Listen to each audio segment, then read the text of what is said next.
Argentia. It's England's oldest colony, they tell us. I don't know if that's true. The story of Argentia, located in Placentia Bay, Newfoundland, isn't really about an island or an area. It's more about the people who live there.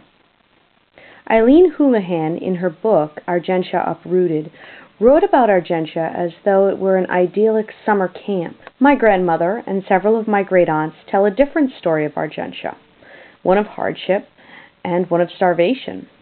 However, Argentia isn't either of these two extremes. It's simply a township. It was the people inside Argentia that made this town so remarkable. My father was a fisherman up here in this country. He was born in Newfoundland, but at those times you had to leave the country. He lived down in Gloucester.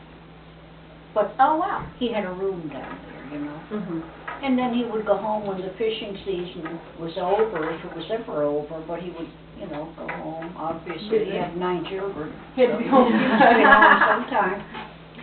But, yeah, he fished up here. Okay.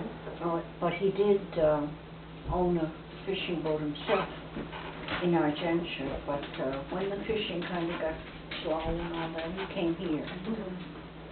Then he contacted tuberculosis. Oh. And he came home. He was 2 years home before he died. They used to go to church, and depending on how much your family gave the church, that's where you sat. Oh. And I remember her saying, "Oh, look at those." I don't remember the name. Say McHugh. Look at those McHughes up there in the front row. Yeah. They must have paid their dues or whatever. And their father had died, right? So they couldn't afford the $8 or whatever it was a year for the privilege of having a seat in a respectable spot.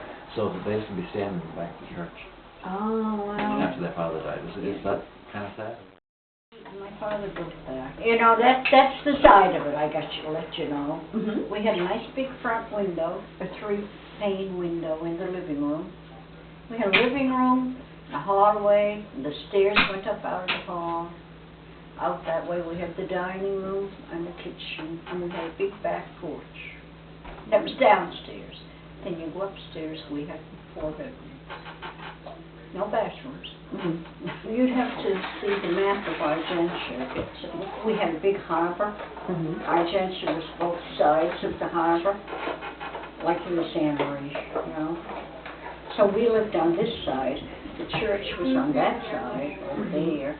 So to go to church, sometimes we'd have to get the horse and the car, walk across on the ice, and then climb up to the church. You'd have to know, Argentia is here. They had to go 7 miles to Freshwater, and they'd bring them up during the night, whenever it was. The base contractors guaranteed that the graves would be moved to Freshwater, Canada, and that all of the markers would be put in place. And one very large mass grave was dug in Freshwater. All of the markers were placed in a row, with absolutely no connection to the corpses that they monitored.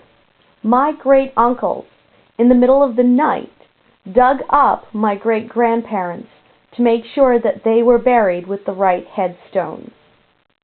Then in 1941, when the Americans made a deal with Churchill over there, to lease some land from Newfoundland, because Newfoundland was the nearest point to Europe, So I think they had 3 or 4 bases there in different areas, but ours happened to be Argentia.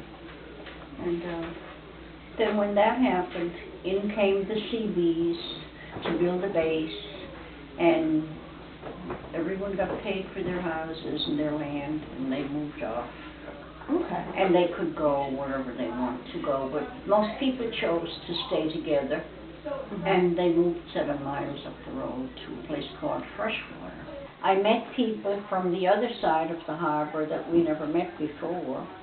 Oh, I was only 12 or 13 by then, And that was a big change, and the church was quite nearby. We just had to walk down the road a little bit, and we were at the church, which never happened to us before, you know. And the school, could walk to school. A lot of people didn't like it, but I did. For me, it was nice. Yeah. And I think my mother was happy too. She didn't have so much work to do. That was a beautiful time. I loved it. A lot of people say they were so put out, or they had to move away from their home. You know. But I think it was, well, me, I was only young. But I thought it was a good thing.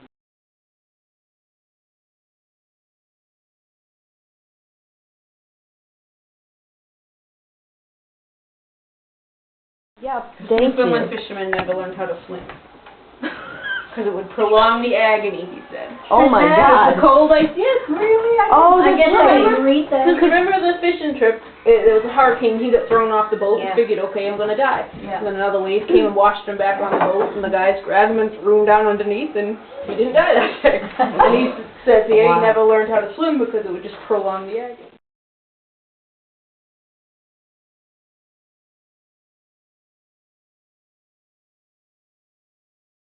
He was like, oh, you know, are any of your relatives from Canada? And I said, oh, yeah, actually, my family's Canadian. And he said, oh, that's great. What province?